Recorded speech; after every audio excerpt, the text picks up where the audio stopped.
जिस नारी के बच्चादानी के अंदर अगर गर्भ में गांठ हो गई है या बच्चादानी के अंतर्गत कोई भी परेशानी उसके जीवन में आ गई है कि डॉक्टर बोल रहा है कि आपकी ये ऑपरेशन कराना ही पड़ेगा, तो हम इस निवेदन को जरूर करना चाहेंगे कि प्रयास करिएगा। देसी गाय जब गोबर करे, पोटा करे और वो सूख जाए, वो सूखा हुआ जो गोबर का पोटा रहे सूखा हुआ, उसको जलाकर उसकी भस्म तैयार कर कर देवादिदेव महादेव को समर्पित कर कर उसको उठाकर डिब्बी में रख लीजिए। एक डब्बी में उसको रख लो और उस भस्म को सोमवार के दिन से लेकर 7 दिन तक लगातार थोड़ा थोड़ा सा उस भस्म को अपने उदर पर त्रिपुंड का भाव, उस भस्म से त्रिपुंड का भाव कि मेरा महादेव मेरे गर्भ की रक्षा करेगा, त्रिपुंड का भाव, और उसी भस्म को मुख में थोड़ा सा लेकर देवादिदेव महादेव के चढ़े हुए जल का आचमन करिए। जो गर्भाशय में जो भी तकलीफ होगी मेरा देवादिदेव महादेव उसको अच्छा कर दे। गर्भस्थ तकलीफ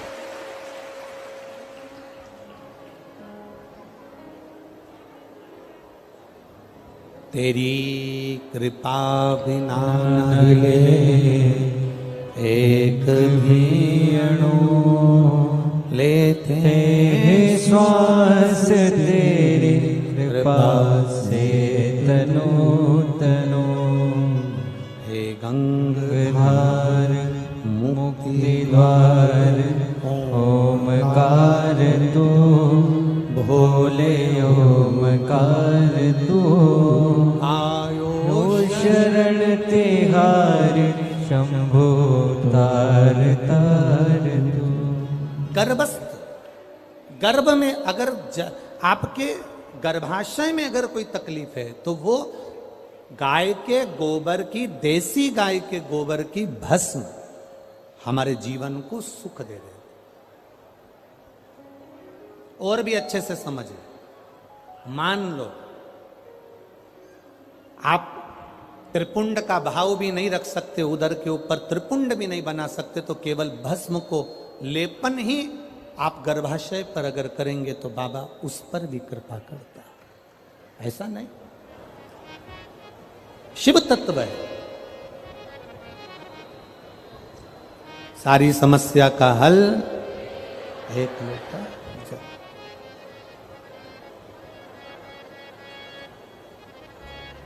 ये मानव की जो देह है ना, ये बड़ी विचित्र देह है। बचपन में होमवर्क लेते हो, होमवर्क करते हो, जवानी आती है तो होम लोन लेते हो, और बुढ़ापा आता है तो अलोम और विलोम करते हो। ये एक अवस्था है हमारी, ये हमारा जीवन की एक श्रृंखला है कि हमें करना है, हम करते। शिव तत्व कह रहा है, भगवान शंकर का पावन चरित्र कह रहा है। एकांबरेश्वर महादेव कांचीपुरम में, तमिलनाडु में, भारत की भूमि पर दुनिया के सबसे विशाल मंदिरों में, जो विशाल मंदिरों की गणना होती है, उन विशाल मंदिरों में सबसे बड़े मंदिर की गणना में कांचीपुरम का, ये तमिलनाडु का मंदिर एकांबरेश्वर महादेव का आता है। एकांबरेश्वर, जहां पर पाषाण का शिवलिंग नहीं है, जहां पत्थर का शिवलिंग नहीं है, जहां सोना और चांदी का शिवलिंग नहीं है, जहां हीरे पन्ने का शिवलिंग नहीं है, जहां पर मिट्टी का पार्थिव शिवलिंग की पूजन होता। अब जरा विचार करिएगा, गुरुजी क्या बात कर रहे हो? यह पार्थिव शिवलिंग, मिट्टी का शिवलिंग, जहां एकांबरेश्वर महादेव के मंदिर में पूजा जाता है, वहां क्या वो शिवलिंग मिट्टी का फटा नहीं होगा? क्या उसमें दरार नहीं पड़ी होगी? क्या वो मिट्टी का शिवलिंग बेकार नहीं हुआ होगा? हम जब पार्थिव शिवलिंग का निर्माण करते हैं तब उस समय उसमें हम बहुत से पदार्थ डाल देते हैं। आप कुछ डालें ना डालें, दो चीजें मिट्टी के अंदर अवश्य डालें, एक मक्खन या दूध या गाय का, जम के बोलो, घी, और दूसरा भस्म। ये दो चीजें क्यों डालना चाहिए? कि शिवलिंग अच्छा बनेगा, शिवलिंग पक्का रहेगा, दरार नहीं पड़ेगी, उसके लिए डालना चाहिए क्या? ना ना ना, पार्थिव शिवलिंग का निर्माण करने वाले दो चीजों का स्मरण अवश्य रखें। पहला, मिट्टी के अंदर जब हम मक्खन, दूध या गाय का घी डालकर शिवलिंग का निर्माण करते हैं, जिसके घर में वंश नहीं बढ़ता, 20 साल, 25 साल, 15 साल, 12 साल हो गए हों, और जिसके घर में बच्चा ना हुआ हो, हम उनसे भी निवेदन करेंगे कि प्रत्येक प्रदोष, प्रत्येक शिवरात्रि, हर महीने प्रदोष आती है, हर महीने शिवरात्रि आती है, प्रत्येक शिवरात्रि, प्रत्येक प्रदोष को आप मिट्टी के अंदर मक्खन या गाय का दूध या गाय का घी, देसी गाय का मिलाकर शिवलिंग बनाकर उसकी पूजन करना प्रारंभ करें। 1 साल पूरा नहीं होगा, भले 20 साल हो गए होंगे, पर आपका गर्भ जरूर ठहरेगा, ये निश्चित था। भले 20 साल हो गए, 22 साल हो गए, 25 साल हो गए, डॉक्टर ने मना कर दिया नहीं होगा, फिर भी आप बाबा पर भरोसा, बोल बम का नारा है, बाबा है। आप विश्वास के साथ शिव की आराधना करिए। गाय, देसी गौ माता का दूध, मक्खन, घी, ये हमारे मिट्टी के अंदर मिलाकर जब हम शिवलिंग का निर्माण करते हैं तो हमारा वंश बढ़ता। दूसरा, भस्म। दूसरी चीज क्या है? जम के बोलो जरा, पीछे वाले भी, और जितने आसपास के जितने 5 पंडालों में जो बैठे हैं, जो अलग से पंडाल लगाए गए हैं उनमें भी जो भरे बैठे हैं, इधर के पंडालों में पीछे वाले, और जितने लोग रोड पर बैठे हैं, जितनी दुकानों के अंदर बैठे हैं, वो भी जरा सावधानी से सुनना। ये पार्थेश्वर शिवलिंग कथा आपको बाद में नहीं मिल पाएगी, बड़े ध्यान से सुनना। ये अपनी जिंदगी बनाने के लिए माँ पीताम्बरा ने अपने धाम में करवाई है, अपने जीवन को कृतार्थ करने। कार्यकर्ता कितनी भी बात करें, पड़ोसी कितना भी बोलता रहे, उसका कोई जवाब मत दो। आप कथा सुनने आए हो, बड़ी मेहनत से धूप में चलकर आए हो, 500 रुपए खर्च कर कर यहां पहुंचे हो, दिल से सुनना तो बाबा दिल से तुम्हारी झोली भर कर भेजेगा। समय बर्बाद मत करना बिल्कुल भी, और जिसको समय बर्बाद करना है वो चुपचाप से उठकर यहां से पंडाल से बाहर जाकर अपनी गाड़ी उठाकर जा सकता। बड़ी मुश्किल से कथा मिलती है, और दतिया वालों के तो भाग्य में आदरणीय गृह मंत्री जी ने करा ली, तो बाबा की कृपा से ये इतना बड़ा कुंभ भरा गया, यही बाबा की कृपा। दिल से सुन लो उसको। पहले नंबर पर है मिट्टी में मिलाया गया मक्खन, घी या दूध। दूसरे नंबर पर है, जम के बोलो जल्दी से, भस्म। ये दूसरे नंबर पर भस्म का प्रयोग। शिवलिंग का जब निर्माण करे, पार्थिव शिवलिंग जब बनाए, मिट्टी में थोड़ी सी भस्म जरूर मिलाए। भस्म किस चीज के लिए होती है? भस्म किसके लिए धारण कराई जाती है? तो महाराज, शिव महापुराण की कथा कहती है, जब शरीर में कोई बड़ी बीमारी आने वाली होती है, आप एक साधारण सा प्रयोग कर कर देखिएगा अपने जीवन में। एक साधारण सा प्रयोग, जब आपको लगे कि डॉक्टर ने बोला है कि कोई बड़ी बीमारी का चांस बन रहा है, कोई बड़ी बीमारी होने वाली है, आप थोड़े दिन तक देवाधिदेव महादेव का ये शिवलिंग, ये जलाधारी, ये जहाँ से जल बहता है, गणेश जी का स्थान, कार्तिकेय जी का स्थान, बीच में एक मोटी सी लाइन अशोक सुंदरी, शिवलिंग जो शिवलिंग रखा है, जो जलाधारी है वो माँ पार्वती जी का हस्तकमल, ऊपर से एक एक बूंद जो पानी गिर रहा है, जिस कमंडल में से, जिस जलाधारी में से जल गिर रहा है, वहां शंकर भगवान की 5 बेटियां, जया, विषहरा, शामली बारी, दौतली और देव, ये भगवान शिव की 5 बेटी। जब आपको लग रहा है कि मेरी जांच होने जा रही है, जब आपको लग रहा है कि मुझे डॉक्टर को दिखाने जा रहे हैं, मुझे लग रहा है कि कोई बड़ी बीमारी ना निकल जाए, अल्ट्रासाउंड करा रहे हैं, एक्सरे करा रहे हैं, उससे पहले घर में अगर थोड़ी सी भस्म रखी है, उस भस्म को जब आप जल चढ़ाने के लिए शिव जी के मंदिर में जाओ, हॉस्पिटल में दिखाने के लिए जांच कराने जाओ, उससे पहले एक काम जरूर करना, शंकर भगवान का जहां शिवलिंग रखा है उस शिवलिंग के पास में भस्म का लेपन कर कर देवाधिदेव महादेव पर एक लोटा जल समर्पित कर कर उसी भस्म को अपने कलेजे पर, अपने हृदय पर लगाकर देवाधिदेव महादेव का पंचाक्षर मंत्र नमः शिवाय, षडाक्षर मंत्र ओम नमः शिवाय या श्री शिवाय नमस्तुभ्यम बोलकर फिर आप जांच के लिए चले जाओ। कोई बड़ी बीमारी तुम्हारी जिंदगी में निकल ही नहीं सकती। भस्म भस्म हो, भस्म का काम क्या? हमारे रोग को, हमारी बीमारी को, हमारे आने वाले जो रोग हैं, जो बीमारी है, जो तकलीफ है, उसको समाप्त करती है भस्म का प्रयोग।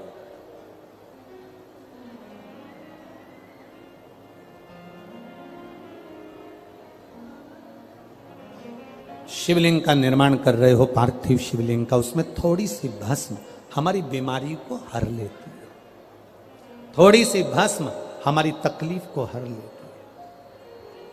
भस्म का प्रयोग।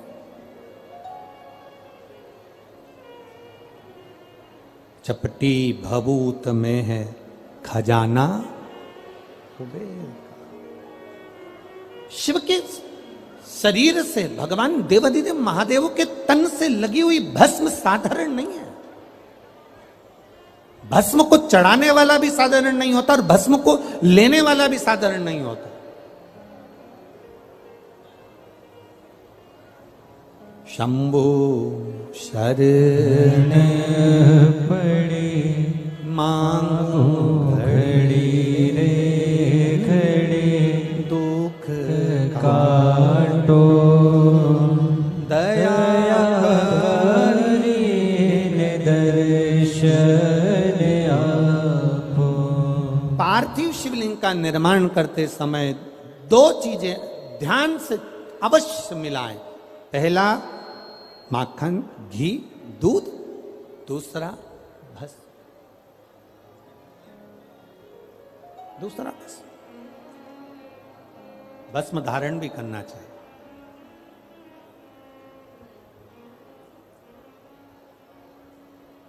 आज हम सुबह जब 10 बजे सबसे मिल रहे थे तो एक भाई ने, अब वो कौन था हमें नहीं मालूम, उसने हमसे जाते जाते एक प्रश्न किया, गुरुजी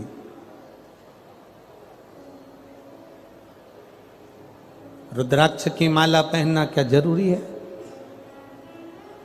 तुलसी की माला पहनना क्या जरूरी है? अगर हम नहीं पहने तो तेरी मर्जी। उसमें हम क्या, नहीं पहने तो वो तेरी मर्जी। हमने उस समय तो उत्तर नहीं दिया, पर हम आपसे इतना सा निवेदन करना चाहेंगे, यहां बहुत सारे, ढेर सारे कुत्ते घूम रहे हैं। दतिया में भी, हमारे आसपास में, तुम रोडों पे देखना, ढेर सारे कुत्ते घूम रहे हैं। उसमें एक कुत्ता ऐसा होता है जिसके गले में पट्टा डला होता है, तो पट्टा डला हुआ कुत्ता लगता है कि इस कुत्ते का कोई मालिक है।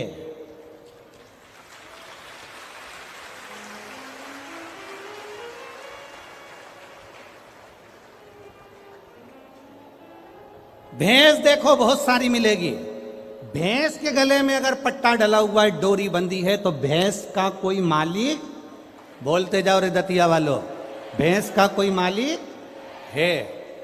ढेर गाय घूम रही है, पर जिस गाय के गले में रस्सी बंधी है, डोरी बंधी है, पट्टा डला है, तो गाय का कोई मालिक है। और तुम्हारे गले में अगर रुद्राक्ष या तुलसी की माला है, तो तुम्हारे शरीर का भी कोई मालिक है।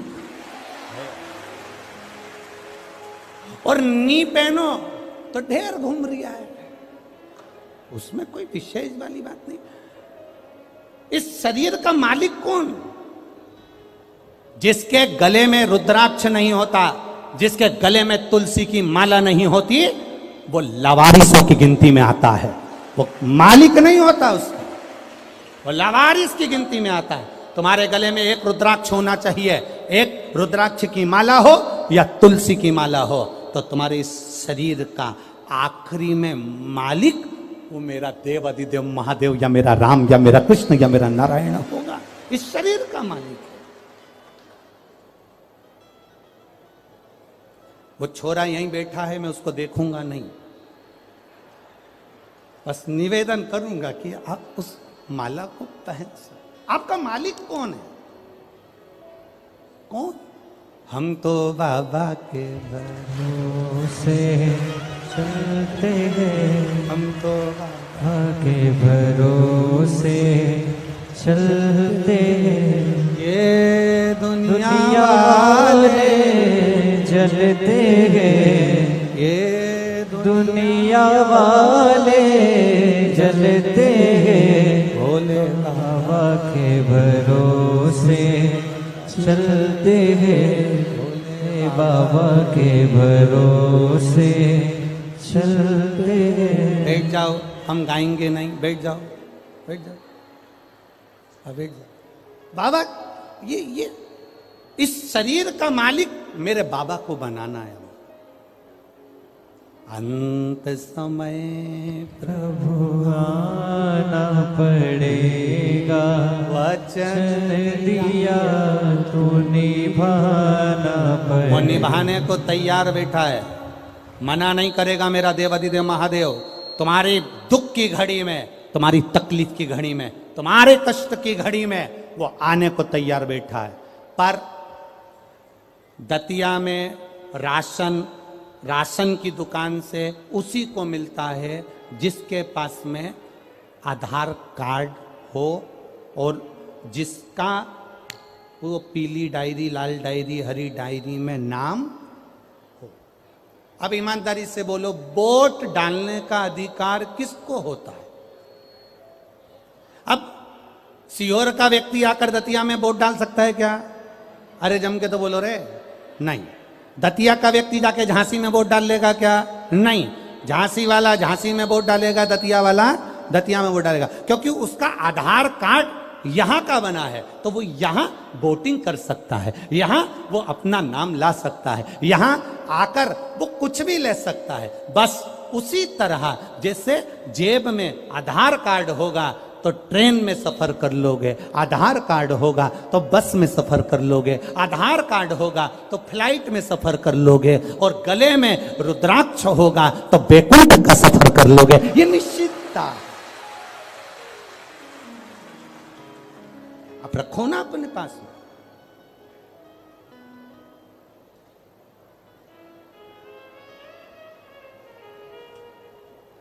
सोने की माला और रुद्राक्ष की माला में एक ही अंतर है। सोने की माला रात को मरोगे,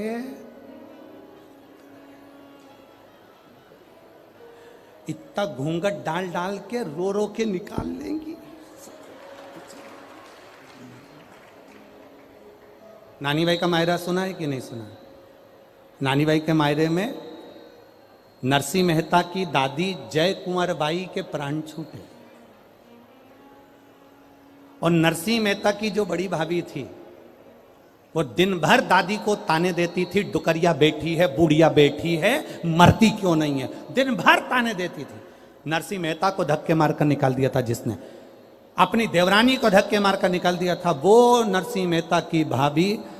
जब सास मरी, दादी सास, तो उनसे गले लग लग के रो रही, इतना इतना घूंघट करके रो रही।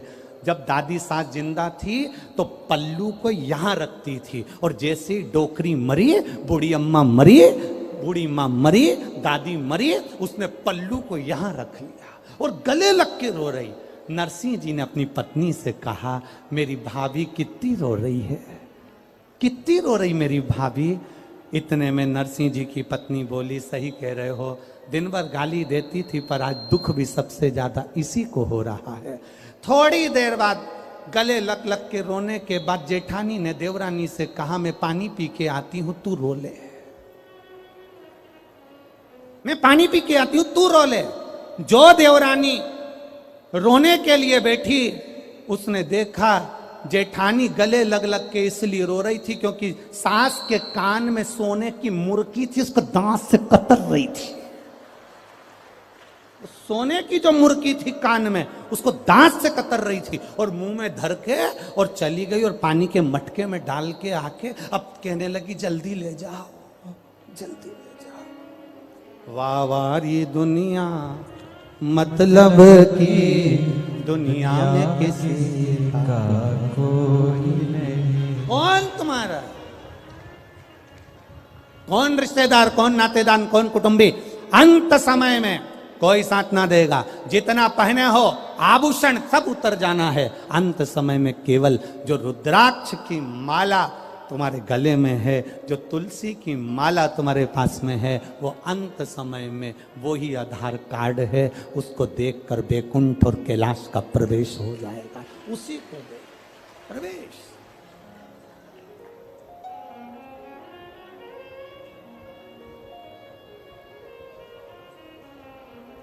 सोने की चेन गले में होगी तो चोर की नजर होगी। आप बहुत सुंदर होगे तो लुच्चों की नजर होगी। और गले में अगर रुद्राक्ष या तुलसी की माला होगी तो मेरे महादेव की नजर होगी। ये निश्चितता है, निश्चित। बोल बम का नारा है। आपके गले की माला, आपके गले का पड़ा हुआ एक रुद्राक्ष आपको परम धाम तक लेकर जाएगा, शिव तत्व तक लेकर।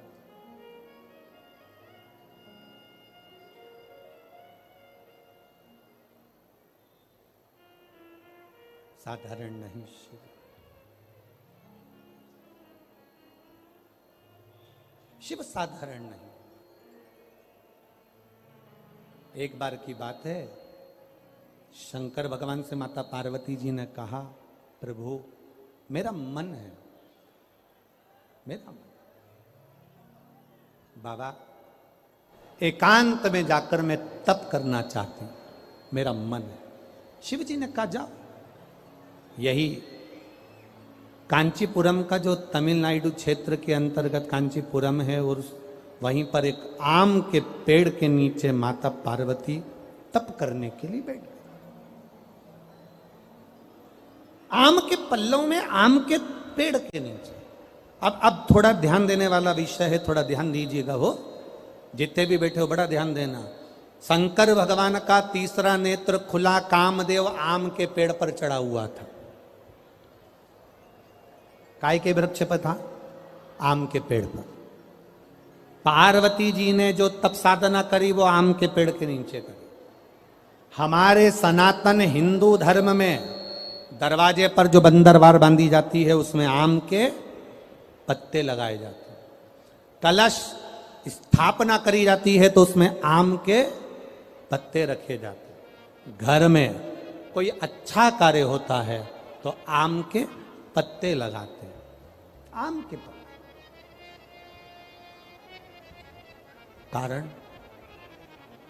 कारण क्या था? केवल एक कारण। देवाधिदेव महादेव ने जब कामदेव को भस्म करा,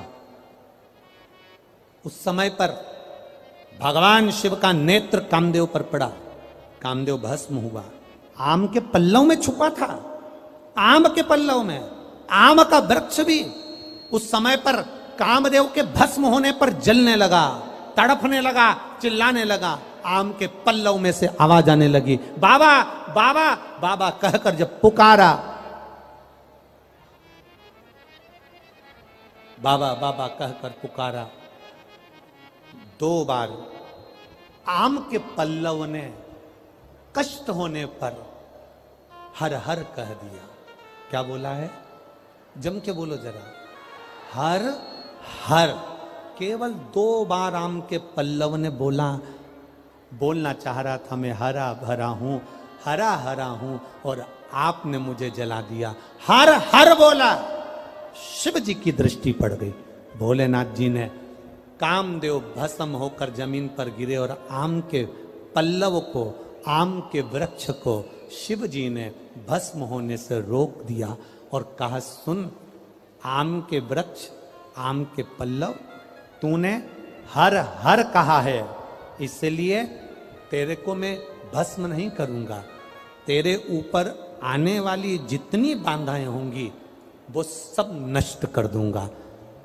आम के पल्लव ने कहा, प्रभु मुझ पर आने वाली बाधा अगर आप नष्ट कर रहे हैं तो मुझे वर दे दीजिए नाथ। ऐसा वर दे दो जिसके दरवाजे पर, जिसकी पूजन में, जिसके द्वार पर आम के पल्लव बंधे होंगे उसके घर में कभी दुख प्रवेश ना करे, ये वर दे दिए।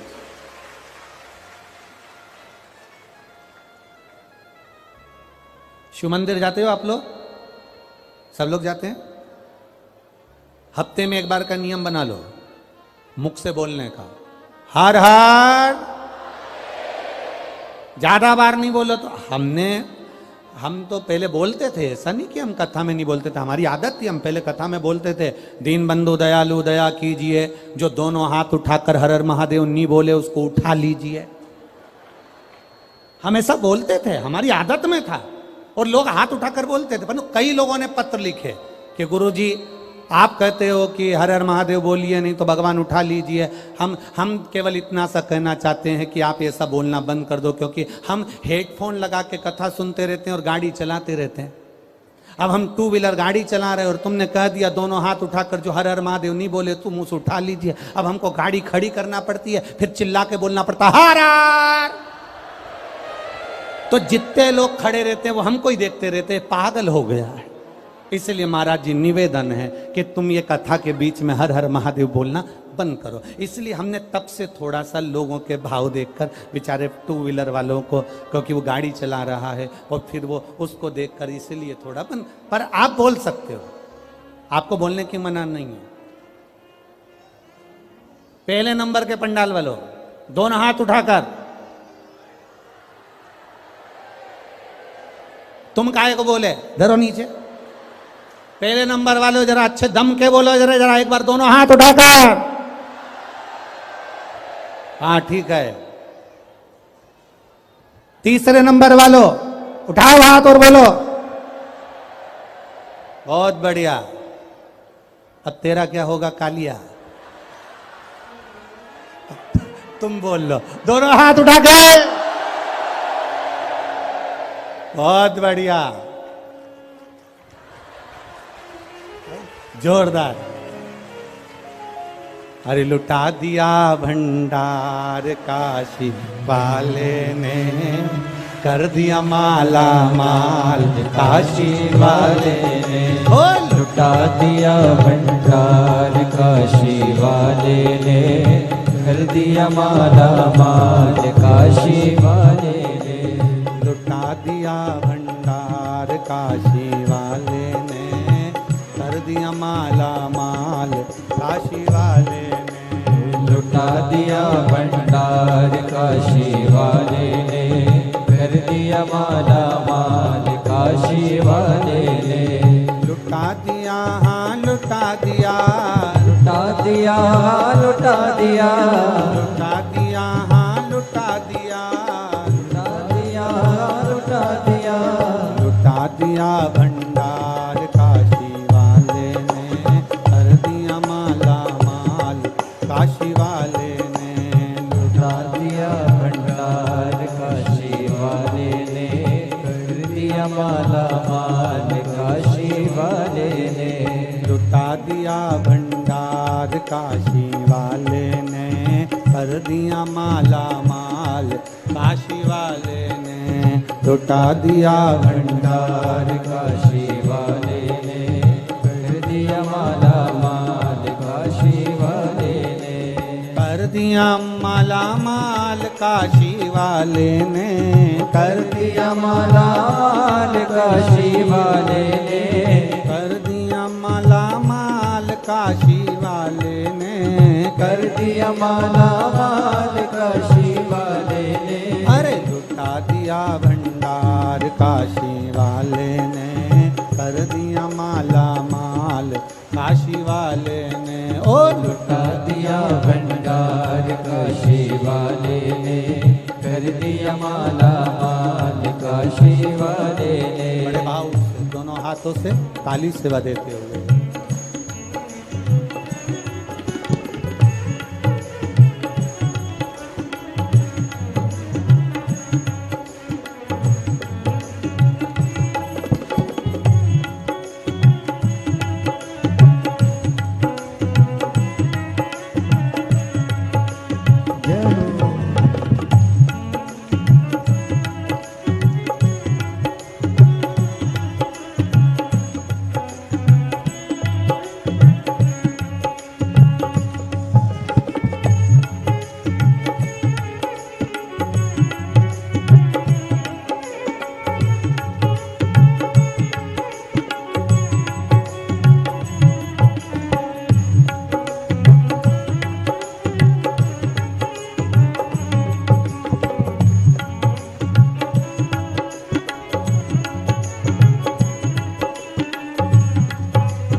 जो जैसे भाव न लाया वैसा ही वो फल पाया।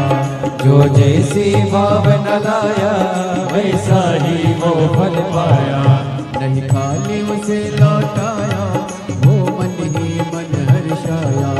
नहीं खाली उसे लौटाया वो मन ही मन हर्षाया। कर दिया उसे निहाल काशी वाले ने, कर दिया माला माल काशी वाले ने। कर दिया उसे निहाल काशी वाले ने, कर दिया माला माल काशी वाले ने। कर दिया माला माल काशी वाले ने, कर दिया माला माल काशी वाले ने। ओ कर दिया माला माल काशी वाले ने, कर दिया माला माल काशी वाले ने। अरे लुटा दिया भंडार काशी वाले ने, कर दिया माला माल काशी वाले ने। हो लुटा दिया भंडार काशी वाले ने, कर दिया माला माल काशी वाले ने।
लगाया सच्ची है उसकी नाव नटकी।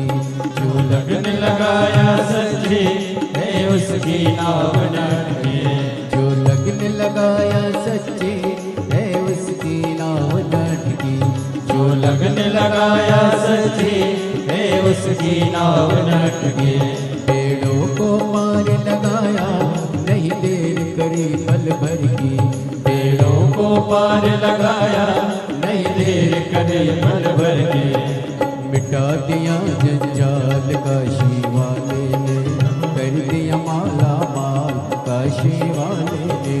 मिटा लुटा दिया जंजाल काशी वाले ने, कर दिया माला माल काशी वाले ने। लुटा दिया भंडार काशी वाले ने, कर दिया माला माल काशी वाले ने। लुटा दिया भंडार भंडार काशी वाले ने, कर दिया माला माल काशी वाले ने। ओ लुटा दिया, हाँ लुटा दिया, लुटा दिया लुटा दिया, लुटा दिया, हाँ लुटा दिया, लुटा दिया लुटा दिया। अरे लुटा दिया भंडार काशी वाले ने, कर दिया माला माल काशी वाले ने। ओ लुटा दिया भंडार काशी वाले ने, कर दिया माला माल काशी वाले ने। ओ लुटा दिया भंडार काशी वाले ने, कर दिया माला माल काशी वाले ने। लुटा दिया भंडार काशी वाले ने, कर दिया माला माल काशी वाले। आर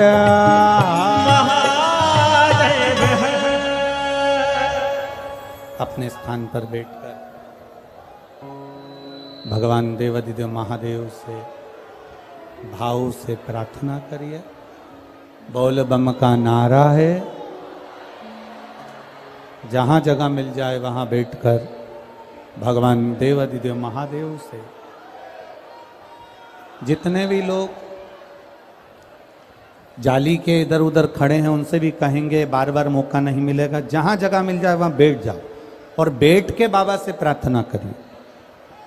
क्योंकि कथा में, शिव महापुराण में सबसे मूल है, आप बैठकर जब बाबा से कहते हो कि मेरे दुख को काटो, तो बाबा 3 महीने के अंदर आपका दुख बाबा काटता जरूर है।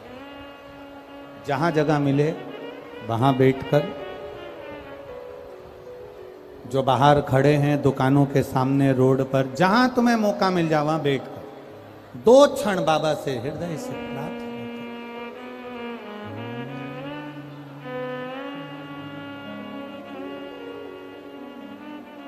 श्री शिवाय नमस्तुभ्यं, श्री शिवाय नमस्तुभ्यं, श्री शिवाय नमस्तुभ्यं, श्री शिवाय नमस्तुभ्यं, श्री शिवाय नमस्तुभ्यं। भोला सब दुख काटो हमारा, ओ भोला सब दुख काटो हमारा। शिव शंकर जपो तेरी माला, भोले बाबा जपो तेरी माला। भोला सब दुख काटो हमारा, ओ भोला सब दुख काटो हमारा। वेश है मंगल मंगलकारी, वेश है मंगल मंगलकारी। शमशान वासी हमारा, शमशान वासी हमारा। ओ भोला सब दुख काटो हमारा, ओ भोला सब दुख काटो हमारा। शिव कथा कहती है, पार्वती जी ने आम के वृक्ष के नीचे तप किया। जब माता पार्वती जी ने आम के वृक्ष के नीचे तप किया, इसको थोड़ा सा नीचे करो, आम के वृक्ष के नीचे तप करा, शिव जी के स्मरण में आया कि पार्वती जी तप कर रही हैं और ये तप अगर पूरा हो गया तो पार्वती जी चाहती हैं कि जो निर्णय पार्वती जी चाहती हैं, जो निर्णय शिव दें, वो निर्णय मेरी साक्षी में, मेरी साक्षी में। बाबा देवादिदेव महादेव ने यह बात तो पार्वती जी से पहले भी कह दी थी कि पार्वती कोई भी निर्णय दूंगा ये तेरी साक्षी में दूंगा, पर पार्वती मैया चाहती हैं साक्षी में निर्णय, साक्षी में निर्णय। शिव कथा कह रही है, भगवान शंकर का संवाद कह रहा है, शिव महापुराण का चरित्र कह रहा है, शिव तत्व कह रहा है। भोलेनाथ जी ने गंगा जी को भेज दिया, जाओ गंगा,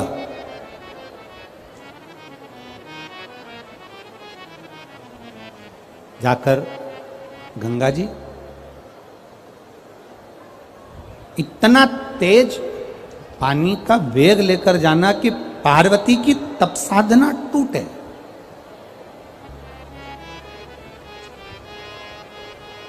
जल के वेग को लेकर जाइए जिससे तप साधना पार्वती जी की टूट गई। शिव जी के मंदिर जाना भी एक तप है, शिवालय में पहुंचकर एक लोटा जल चढ़ाना भी एक तप है। शंकर भगवान के लिए भगवान शिव का श्रृंगार करना भी एक तप है।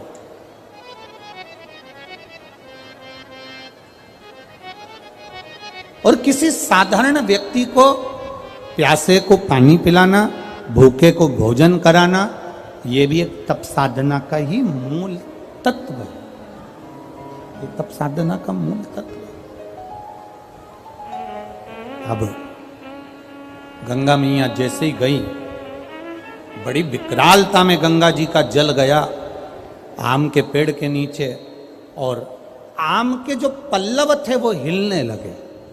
आम के पल्लव जब हिलने लगे तब माँ पार्वती की नेत्र, माता पार्वती के नेत्र खुल के माँ गंगा से कहा, गंगा तू मेरी बहन है,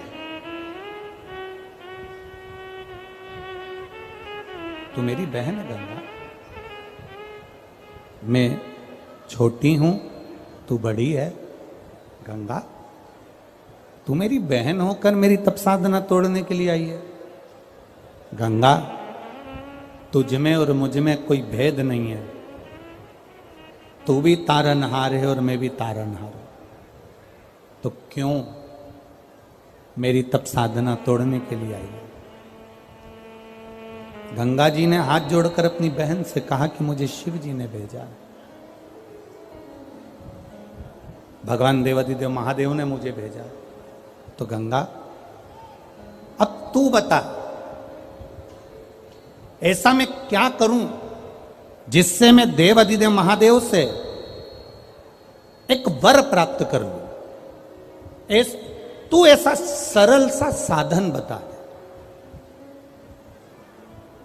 तो एक इसकी हवा आ रही है, इसको थोड़ा नीचे कर दो इसको। तू एक सरल सा साधन बता दे, थोड़ा सा नीचे कर दो। गंगा जब तुम एक सरल सा साधन बता दोगी तो ये निश्चितता है कि मेरे को शिव की प्राप्ति होगी। आप एक सरल सा साधन बता दिए, बिल्कुल सरल सा साधन। और सुन लो दतिया वालों, जितनी भी दतिया में मेरी जिज्जियां बैठी हैं सब सावधानी से सुन लीजिए। और जितने मेरे जीजा बैठे हैं ना, क्या बोलते हैं इधर, लाला जी है, तो बड़े सावधानी से सुनिएगा। और जितने आस्था चैनल पर सुन रहे हैं और जितने फेसबुक यूट्यूब पर सुन रहे हैं, बड़े सावधानी से। पार्वती जी गंगा जी से पूछ रही हैं एक सरल साधना, एक सरल भाव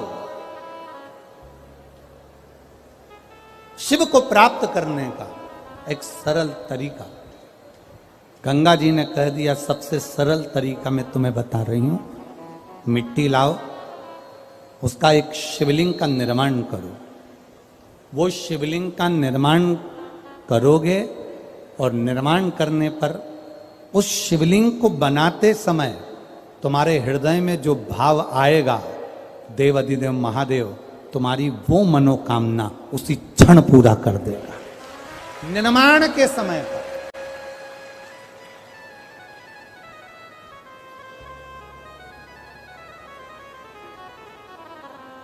आप जब शिवलिंग का निर्माण करें, यहां करोड़ों शिवलिंग का निर्माण हो रहा है, करोड़ों शिवलिंग का, पार्थिव शिवलिंग का निर्माण करें तो आपके भीतर का भाव शुद्ध होना चाहिए, आपके भीतर का निर्मल स्वभाव होना चाहिए। हम तो कथा सुनने वालों को भी कहते हैं कि कथा सुनते समय आपके हृदय में कपट का भाव मत आन देना, बेर का भाव मत आन देना। सती मैया कथा सुनने के लिए अगस्त ऋषि की यहाँ गई थी, कुंभज ऋषि की यहाँ गई थी, और कथा सुनते सुनते उनके मन में आ गया था, मेरे पति मुझे यहाँ कथा सुनाने के लिए लेकर आए हैं, इससे अच्छा कि मैं जलकर भस्म हो जाऊं। तो सती मैया को जलकर भस्म होना पड़ा। शिवजी के मन में कथा सुनते सुनते आ गया था कि मेरा मन करता है कि मैं राम का दर्शन करूं, तो शिवजी को राम का दर्शन हो गया। जो शिव महापुराण की कथा के पंडाल में बैठकर, पंडाल के क्षेत्र में कहीं पर भी बैठकर जो कामना करता है, देवाधिदेव महादेव उसको 3 महीने के अंदर पूरा कर देता है। यह शिव तत्व। एक पत्र आए हैं, देखिए पत्र तो आज बहुत सारे आ गए, पढ़े कौन इतना महाराज।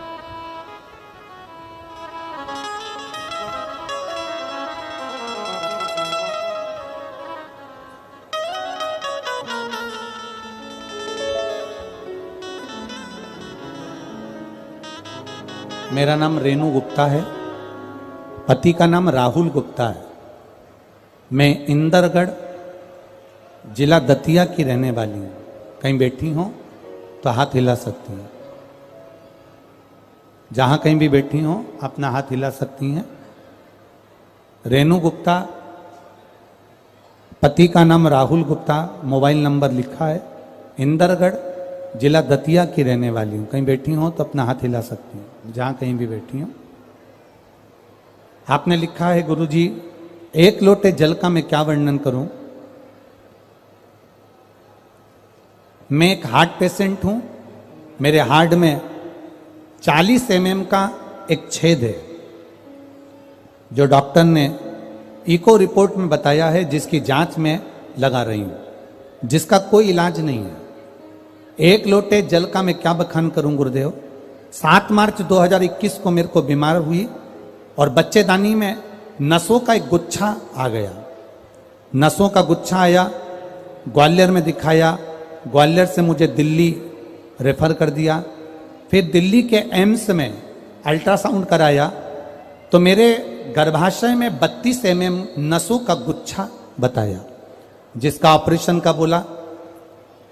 हमने वो 32 mm का ऑपरेशन कराने के लिए तैयार हुए, ऑपरेशन तो करवा लिया, पर गुरुजी कुछ ही दिन में वो गठान का गुच्छा, नसों का गुच्छा वापिस आ गया।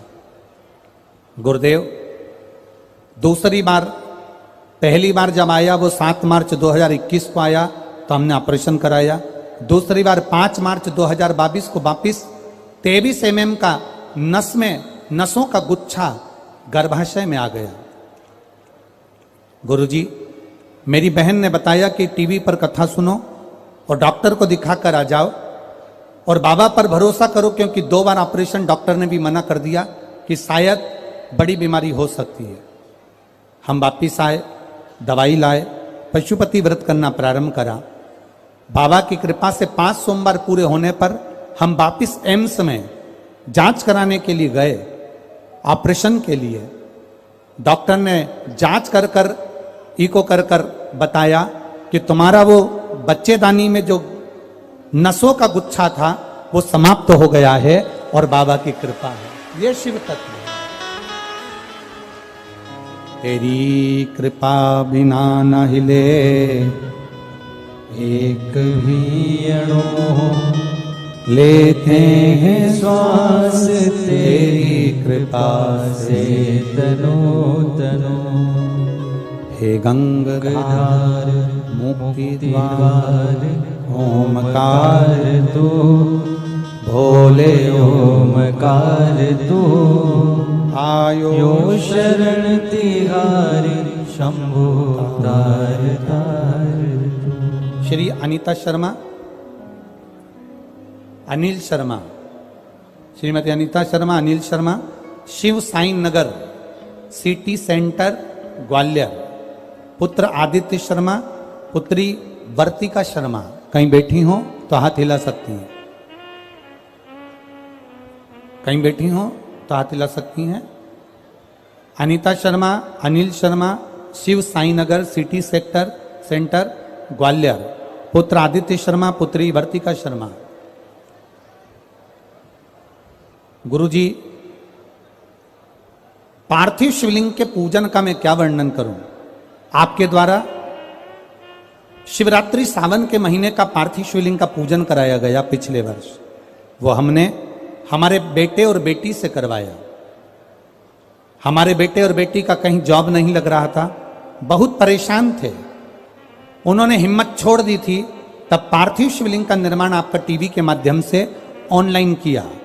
पिछली बार जो आपने अभिषेक कराया था मेरे बेटे बेटी ने करा, और बाबा से प्रार्थना कर कर चावल का जो दाना चढ़वाया था, काली मिर्ची जो चढ़वाई थी और कमल गट्टा जो चढ़वाया था, बाबा से प्रार्थना कर कर चढ़ाकर एक चावल का दाना और एक बेलपत्री हमने रख लिया। बाबा से प्रार्थना करी अगले वर्ष जब टीवी पर अभिषेक हो तब तक मेरे बेटे बेटी का सरकारी जॉब लग जाए। बाबा का हम क्या वर्णन करें गुरुदेव, हम तो नहीं जानते कि बाबा में ऐसा क्या है, पर एक लोटे जल में कुछ तो है गुरुदेव। एक वर्ष भी पूरा नहीं हुआ, मेरे बेटे का केंद्र सरकार के ग्रुप बी राजपत्रित अधिकारी के पद पर मेरे बेटे का हो गया, और मेरी बेटी का एमबीबीएस में परीक्षा में सफलता प्राप्त हो गई। हम यहाँ बाबा को नमन करने के लिए आए हैं। यह शिव तत्व ओ घड़ी है। बोल बम का नारा है, शिव की भक्ति का एक अनूठा तत्व है। खाली न जाता कोई, बहुत बढ़िया, हाँ बोलिए। खाली